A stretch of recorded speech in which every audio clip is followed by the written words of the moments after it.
కొన్ని సార్లు ఎలా ఉంటదంటే అండి, ఇందాకే లేవియాకాండం వీడియో రికార్డింగ్ అయిపోయింది. కాకపోతే ఆడియో రికార్డ్ కాలేదు. ఏం చేస్తాం? నిలబడి ఓపిక లేక మరలా కూర్చుని మాట్లాడేటువంటి పరిస్థితి. రికార్డింగ్ చేస్తున్నాం. ప్రతి వీడియో వెనకాల చాలా కష్టం ఉంటుంది. అందుకే మా కష్టం మీ విషయంలో ఫలించాలనేటువంటి ఒకే ఒక ఉద్దేశంతోని వీడియో చివరి వరకు చూడండి అని నేను పదే పదే చెప్తూ ఉంటాను.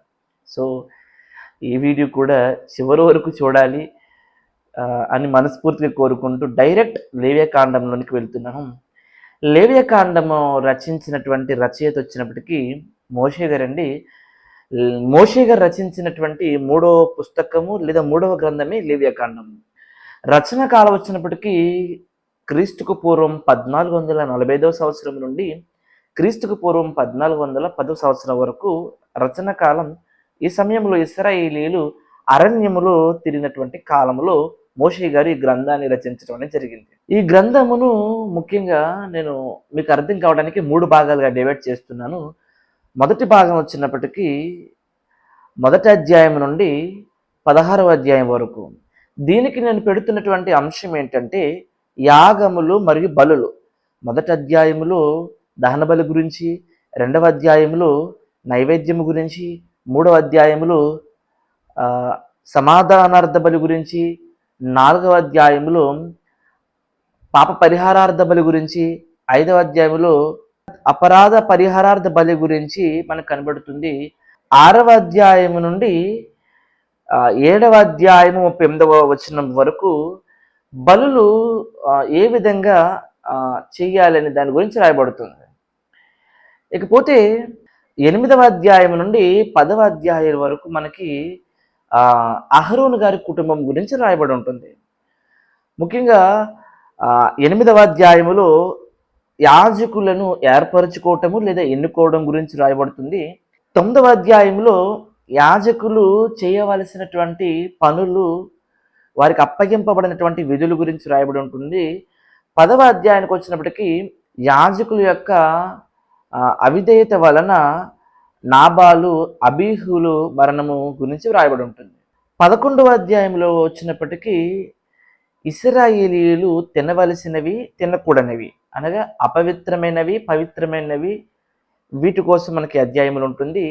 12వ అధ్యాయం వచ్చినప్పటికీ స్త్రీ బిడ్డలు కనిన తర్వాత పవిత్రపరచుకోవాల్సిన విధానం గురించి మనకి కనబడుతుంది.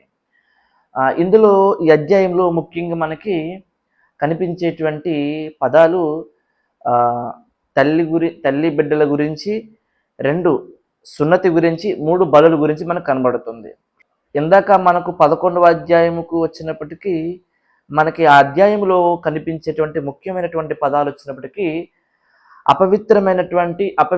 పవిత్రమైన ఆహారముల గురించి, 2 ముట్టుకోవడం గురించి, 3 భేదముల గురించి రాయబడి ఉంటుంది. 13వ అధ్యాయం నుండి 15వ అధ్యాయానికి వస్తే ముఖ్యంగా ఈ అధ్యాయాల్లో వ్యాధుల గురించి మరియు అపవిత్రత గురించి వ్రాయబడి ఉంటుంది. 13వ అధ్యాయంలో కుష్ఠరోగులకు నిర్వహించాల్సినటువంటి పరీక్షల గురించి, 14వ అధ్యాయంలో కుష్ఠరోగులను శుద్ధి చేసేటువంటి విధానము, 15వ అధ్యాయంలో కుష్ఠరోగులకు దేహశుద్ధి గురించి, 2 కుష్ఠరోగులకు విధించేటువంటి కొన్ని ఆదేశాలు లేదా కొన్ని నియమాల గురించి వ్రాయబడి ఉంటుంది.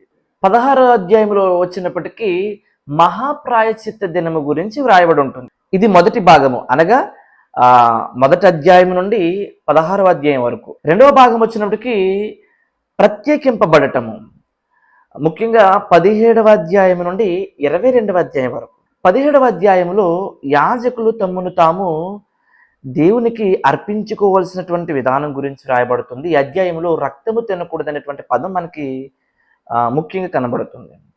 ఇక 18వ అధ్యాయానికి వచ్చినప్పటికీ కుటుంబం గురించి, అలాగే కోరికల గురించి, తర్వాత వివాహమునకు సంబంధించిన విషయాలు, దేవునికి వివాహ విషయాల్లో ఇష్టం కానిటువంటి కార్యక్రమాల గురించి మనకి 18వ అధ్యాయంలో రాయబడి ఉంటుంది. ఇక 19, 20 అధ్యాయాలకు వచ్చినప్పటికీ సమాజంలో మనుషులు అనుసరించాల్సినటువంటి విధానములు లేదా మనుషులకు దేవుడు అప్పగించినటువంటి విధానములు ఆ విధానములను మనుషులు ఉల్లంఘిస్తే దేవుని వలన కలుగు శిక్షల గురించి మనకు రాయబడుతుంది. ఇక 21, 22 అధ్యాయాలకు వచ్చినప్పటికీ యాజకులు అనుసరించాల్సిన పద్ధతులు, వారికి అప్పగింపబడిన విధుల గురించి మనకు రాయబడుతుంది. ఇది 2వ భాగము. ఇక 3వ భాగం వచ్చినప్పటికీ 23వ అధ్యాయం నుండి 27వ అధ్యాయం వరకు దీనికి మనం పెట్టుకుంటున్నటువంటి అంశం ఏంటంటే పండుగలు. 23వ అధ్యాయములో అనేక రకమైనటువంటి పండుగలు ఉంటాయి. మొదటిది విశ్రాంతి దినము, రెండవది పస్కా పండుగ, మూడవది పులియని రొట్టెల పండుగ, 4వది ప్రథమ ఫలముల పండుగ, 5వది పెంతెకొస్తు పండుగ, 6వది బూరల పండుగ, 7వది మహాప్రాయశ్చిత్త దినము, 8వది పర్ణశాలల పండుగలు. ఇవి 23వ అధ్యాయంలో కనిపించేటువంటి పండుగలు. ఇక 24వ అధ్యాయానికి వస్తే 24వ అధ్యాయాన్ని 2 భాగాలుగా నేను డివైడ్ చేస్తున్నాను. మొదటిది 24వ అధ్యాయము 1వ వచనం నుండి 9వ వచనం వరకు మనం గమనిస్తే ఆరాధనకు ఉపయోగించేటువంటి కొన్ని వస్తువుల కోసం రాయబడి ఉంటుంది. అందులో ముఖ్యంగా దీపము వెలిగించడానికి ఉపయోగించేటువంటి ఒలీవల నూనె, రెండవది సొమ్ముకపు రొట్టెల గురించి మనకి మొదటి భాగంలో కనబడుతుంది. 2వ భాగం వచ్చినప్పటికీ 24వ అధ్యాయము 10వ వచనం నుండి 23వ వచనం వరకు ఇందులో దేవదూషణ గురించి రాయబడుతుంది. అంటే దేవుణ్ణి దూషిస్తే కలుగు శిక్షల గురించి ఈ యొక్క భాగంలో మనకు కనబడుతుంది. 25వ అధ్యాయంలోకి వచ్చినప్పటికీ ఇందులో 2 విషయాలు మనకు కనబడతాయి. మొదటిది భూమికి ఇవ్వాల్సినటువంటి మహావిశ్రాంతి సంవత్సరం గురించి, రెండవది జూబ్లీ సంవత్సరము అనగా సునాద సంవత్సరం గురించి ఈ యొక్క అధ్యాయంలో మనకు కనబడుతుంది. ఇక 26, 27 అధ్యాయాలకు వచ్చినప్పటికీ వీటిని హెచ్చరికలుగా నేను డివైడ్ చేస్తున్నాను. ఇందులో ముఖ్యంగా ఆశీర్వాదం గురించి, శాపం గురించి ఉంటుంది. నెంబర్ 1, మనుషులు దేవుని యొక్క ఆజ్ఞలు అనుసరించాలి. నెంబర్ 2, ఆ యొక్క ఆజ్ఞలు మనుషులు అనుసరించకపోతే కలిగేటువంటి శిక్షలు. 3వది ఈ అధ్యాయములలో మనుషులు దేవునికి అప్పగించాల్సినటువంటి కానుకలు, సమర్పణలు, దశమ భాగాల గురించి ఇందులో మనకు కనబడుతుంది. లేవియ కాండము ఇంతటితో సమాప్తం. వీడియో చివరి వరకు చూసారా? నా మాటలను గౌరవించి, నన్ను ప్రేమించి, నా యొక్క దేవుని మాటలకు మీరందరూ లోబడి వీడియో చివరి వరకు చూశారని నేను అనుకుంటున్నాను. చూసిన వారందరికీ ప్రత్యేకమైనటువంటి వందనాలు, కృతజ్ఞత తెలియజేసుకుంటూ, మా ప్రయాస ఏదైతే ఉందో అది మీ విషయంలో వ్యర్థం కావట్లేదని నేను విశ్వసిస్తూ నా మాటలు ముగిస్తున్నాను. అందరికీ వందనాలు. యూత్ ఫర్ జీసస్ క్రైస్ట్ అనే మా యూట్యూబ్ ఛానల్ను లైక్ చేయండి, షేర్ చేయండి, సబ్స్క్రైబ్ చేయండి.